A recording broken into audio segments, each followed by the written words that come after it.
नमस्कार दोस्तों, एक बार फिर से आप सभी का हार्दिक स्वागत आपके अपने YouTube चैनल रेवंत राज मैथमेटिक्स में। साथियों, हम बात कर रहे थे रीट एग्ज़ाम 2021 के लिए संस्कृत के कारक प्रकरण टॉपिक की, और उसका ये पार्ट 2 है। पार्ट 1 नहीं देखा है तो कल अपलोड हुआ है, आप देख सकते हैं।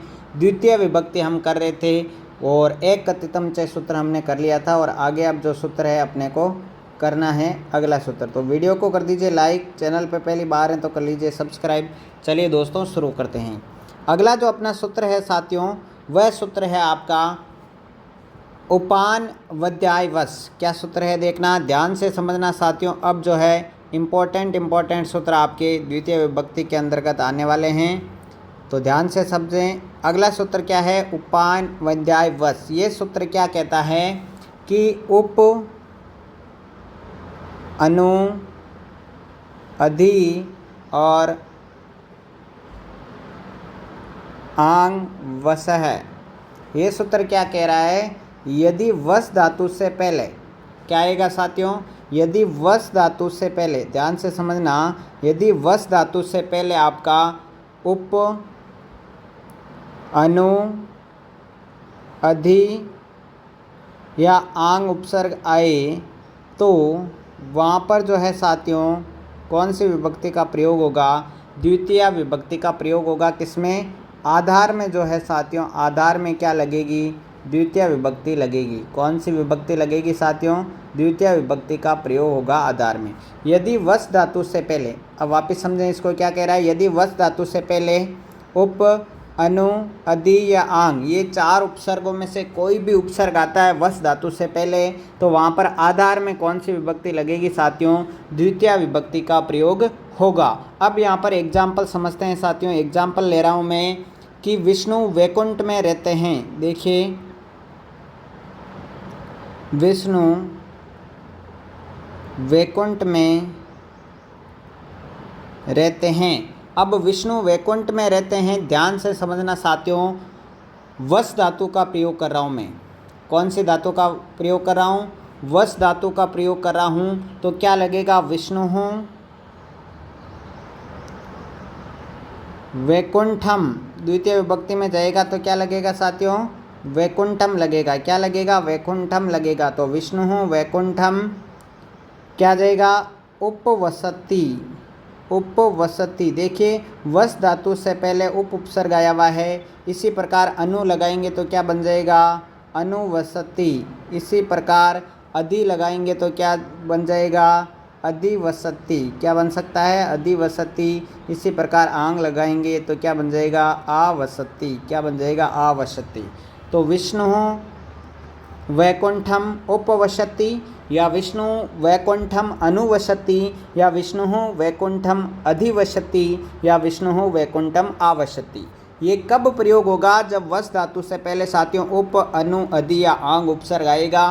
किस सूत्र के द्वारा, उपान वध्याय वश। समझ में आया। अब इसी में एक और ध्यान से समझना, यदि वश धातु से पहले, वश धातु से पहले उपसर्ग ना हो, उपसर्ग ना हो तो आधार में सप्तमी विभक्ति का प्रयोग होगा। सप्तमी विभक्ति का प्रयोग होगा। कैसे, ध्यान से समझना। वश धातु से पहले यदि उप, अनु, अधि, आंग उपसर्ग आएगा तो आधार में आपको क्या करना है, द्वितीय विभक्ति लगाना है। लेकिन उपसर्ग के बिना वश धातु का प्रयोग किया जाता है तो वहाँ पर जो है साथियों क्या आएगा, वहाँ पर आपके सप्तमी विभक्ति आएगी। जैसे विष्णु वैकुंठ में रहते हैं, वापस वही ले रहा हूँ, इसको ध्यान से समझना। विष्णु वैकुंठ में रहते हैं, यहाँ पर मैं बिना उपसर्ग के प्रयोग कर रहा हूँ। तो विष्णु वैकुंठे, राम की तरह रामे बनता है, सप्तमी कौन सी लगी है इसमें, सप्तमी विभक्ति, वैकुंठे वसति। यहाँ पर मैंने डायरेक्ट वसति लिखा है, कोई भी उपसर्ग नहीं लगाया है, ना ही तो उप लगाया है, ना ही अनु, ना ही अधि और ना ही आंग। तो यहाँ पर ध्यान से समझना कि यदि वश धातु से पहले उपसर्ग का प्रयोग ना हो तो वहाँ पर आधार में कौन सी विभक्ति लगेगी साथियों, सप्तमी विभक्ति का प्रयोग होगा। कौन सी विभक्ति का प्रयोग होगा साथियों? सप्तमी विभक्ति का प्रयोग होगा। ये बिल्कुल क्लियरली आपके समझ में आया होगा। चलिए आगे बढ़ते हैं। अगला सूत्र है साथियों, अगला सूत्र मैं ले रहा हूँ और अगला सूत्र आपका है अधि सींग इस्ता एसाम कर्म। क्या है? अधि सींग इस्ता साम कर्म। ये सूत्र क्या कह रहा है कि यदि सींग, सींग का मतलब क्या होता है साथियों? सींग का मतलब होता है शयन करना। क्या होता है? शयन करना यानी कि सोना। और इस्ता का मतलब क्या होता है साथियों? इस्ता का मतलब होता है ठहरना। क्या होता है? ठहरना। और आस का मतलब क्या होता है साथियों? आस का मतलब होता है बैठना। ठीक है साथियों, यदि सींग, इस्ता और आस धातुओं से पहले, इन तीनों धातुओं से पहले यदि आपका अधि उपसर्ग आए, कौन सा उपसर्ग आए साथियों? अधि उपसर्ग आए, तो वहाँ पर जो है साथियों आधार में कौन सी विभक्ति होगी? द्वितीय विभक्ति का प्रयोग होगा। आधार में कौन सी विभक्ति होगी साथियों? द्वितीय विभक्ति का प्रयोग होगा। वापिस समझना, अधि सींग इस्ता साम कर्म क्या कहता है? सींग यानी शयन करना, इस्ता यानी ठहरना, आस यानी बैठना। इन तीनों धातुओं से पहले यदि अधि उपसर्ग का प्रयोग हो जाए तो वहाँ पर आधार में आपको कौन सी विभक्ति का प्रयोग करना है? द्वितीय विभक्ति का प्रयोग करना है। जैसे ध्यान से समझना, एग्जाम्पल ले रहा हूँ, हरि वैकुंठ में शयन करते हैं। हरि वैकुंठ में शयन करते हैं, या हम लिख सकते हैं ठहरते हैं, या हम लिख सकते हैं बैठते हैं, क्योंकि तीनों का प्रयोग कर रहा हूँ मैं, सींग, इस्ता और आस। ठीक है, अब यहाँ पर अधि उपसर्ग लगाऊंगा तो द्वितीय विभक्ति किस में आएगी? वैकुंठ में आएगी। तो हरि वैकुंठ का क्या बन जाएगा? वैकुंठम। क्या बन जाएगा साथियों? वैकुंठम। कौन सी विभक्ति लग गई साथियों इसमें? इसमें द्वितीय विभक्ति का प्रयोग हो गया क्योंकि ये आधार है। तो क्या बना? हरि वैकुंठम अधिशेते। सिंह धातु आ गई, शेते बन गया, अधि उपसर्ग आ गया। या बन सकता है अधितिष्ठति। इस्ता धातु से क्या बनेगा? तिष्ठति। या आस धातु से क्या बनेगा? अध्यासते। तो तीनों मैंने ले लिए हैं। यहाँ पर क्या हो गया साथियों? यहाँ पर ये हुआ कि हमने लिखा हरि वैकुंठ में शयन करते हैं, या ठहरते हैं, या बैठते हैं। तो अधि उपसर्ग का जब मैंने प्रयोग किया तो मुझे क्या करना पड़ा? द्वितीय विभक्ति का प्रयोग करना पड़ा। तो सूत्र क्या है? अधि सींग इस्ता साम कर्म है, यानी सींग यानी शयन करना, इस्ता यानी ठहरना, आस यानी बैठना। इन तीनों धातुओं से पहले यदि अधि उपसर्ग का प्रयोग हो जाए तो वहाँ पर आधार में आपको क्या करना है? आधार में आपको द्वितीय विभक्ति का प्रयोग करना है। बात समझ में आ गई साथियों? चलिए, इसमें भी एक ध्यान रखना है कि यदि इन धातुओं से पहले अधि उपसर्ग ना हो, यदि सींग, इस्ता या आस धातुओं से पहले अधि उपसर्ग ना हो तो आधार में सप्तमी का प्रयोग करना है। सप्तमी विभक्ति का प्रयोग करना पड़ेगा। ठीक है, यदि उपसर्ग के बिना ये धातुएं आए तो वहाँ पर क्या करना है? सप्तमी का प्रयोग करना है। ध्यान से समझना, हरि वैकुंठ में शयन करते हैं, ये लिखा मैंने सेंटेंस। अब देखिए, बिना उपसर्ग के बना रहा हूँ तो क्या बनेगा? हरि वैकुंठ का क्या बन जाएगा? वैकुंठे, और बन जाएगा सेते। मैंने अधि सेते नहीं लिखा है, मैंने सेते लिखा है, इसीलिए वैकुंठे में कौन सी आ गई साथियों? वैकुंठ में आपकी सप्तमी विभक्ति का प्रयोग हो गया। बात समझ में आ गई क्लियरली? यदि सींग, इस्ता और आस से पहले अधि उपसर्ग आए तो आधार में द्वितीय विभक्ति। यदि सींग, इस्ता, आस से पहले अधि उपसर्ग ना हो तो वहाँ पर आपको आधार में क्या करना है? सप्तमी का प्रयोग करना पड़ेगा। आगे बढ़ते हैं, अगला इंपॉर्टेंट सूत्र लेते हैं साथियों। अगला आपका सूत्र जो है वो काफ़ी इंपॉर्टेंट है। अभितय परितय समया निक्षाहा प्रतियोगे अभि। देखना, लिख रहा हूँ, अभितय है,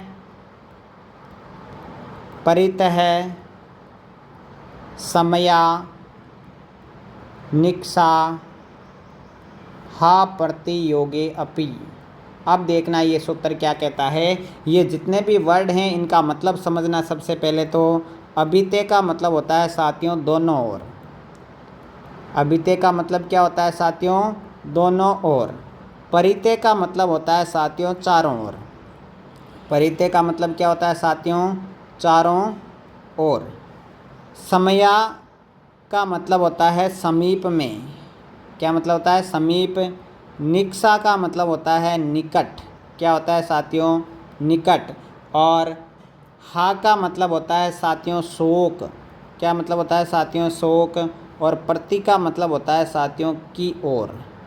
क्या होता है साथियों?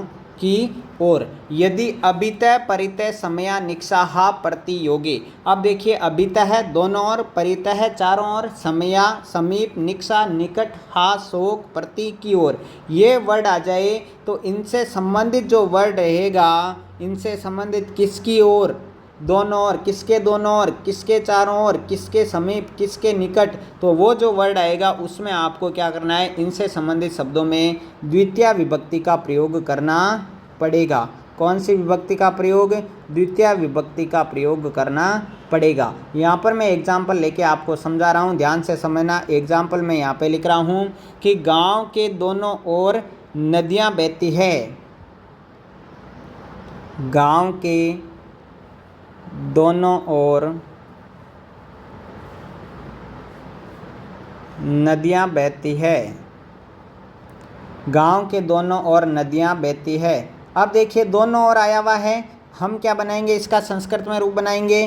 तो दोनों ओर, किसके दोनों ओर? गांव के दोनों ओर। तो गांव में कौन सी विभक्ति आएगी? द्वितीय। तो बनेगा ग्रामम। क्या बनेगा साथियों? ग्रामम। दोनों ओर के लिए कौन सा वर्ड था? अभितः। तो ग्रामम अभितः है। दोनों ओर नदियां हैं, नदियां बहुवचन है, तो क्या बनेगा? नद्यौ। और क्या बनेगा? बहती है यानी वहतः। नद्यो वहतः। क्या बन जाएगा साथियों? नद्यो वहतः। ठीक है साथियों, तो क्या बन गया? ग्रामम अभिते नद्यो वहतः। ग्रामम अभिते नद्यो वहतः। चलिए इसको इधर खिसका देते हैं, एक एग्जाम्पल से और आपको समझाता हूँ, क्लियर हो जाएगा। विद्यालय के चारों ओर हरे वृक्ष हैं। लिख रहा हूँ मैं यहाँ पर, विद्यालय के चारों ओर हरे वृक्ष हैं। क्या बनेगा? आप कमेंट करके बताइए जल्दी से। तो विद्यालय किसके चारों ओर? विद्यालय के। तो क्या बन जाएगा? द्वितीय में विद्यालम। चारों ओर के लिए क्या आएगा? परितः। क्या आएगा? परितः। अब हरे वृक्ष हैं तो हरितः वृक्षः। वृक्ष बहुत सारे हैं तो वृक्षः सन्ति। क्या बनेगा? विद्यालयम परितः हरितः वृक्षा सन्ति। ये बनेगा इसका रूप। समझ में आ गया साथियों? तो ये अपना सूत्र था कौन सा? अभितः परितः समया निक्सा हा प्रतियोगे अपि। समझ में आया होगा साथियों। चलिए अगले सूत्र की बात करते हैं। अगला जो सूत्र है आपका वो है अंतरा अंतरेण युक्ते। सूत्र क्या है साथियों? अंतरा अंतरेण युक्ते। अंतरा का मतलब होता है साथियों बीच में। अंतरा का क्या होता है? मतलब बीच में। और अंतरेण का मतलब होता है साथियों के बिना। अंतरेण का मतलब क्या होता है साथियों? के बिना। अंतरा का मतलब बीच में और अंतरेण का मतलब क्या होता है साथियों? के बिना। अब इन दोनों शब्दों के योग में इनसे संबंधित जो शब्द रहेंगे उनमें कौन सी विभक्ति लगेगी साथियों? द्वितीय विभक्ति का प्रयोग होगा।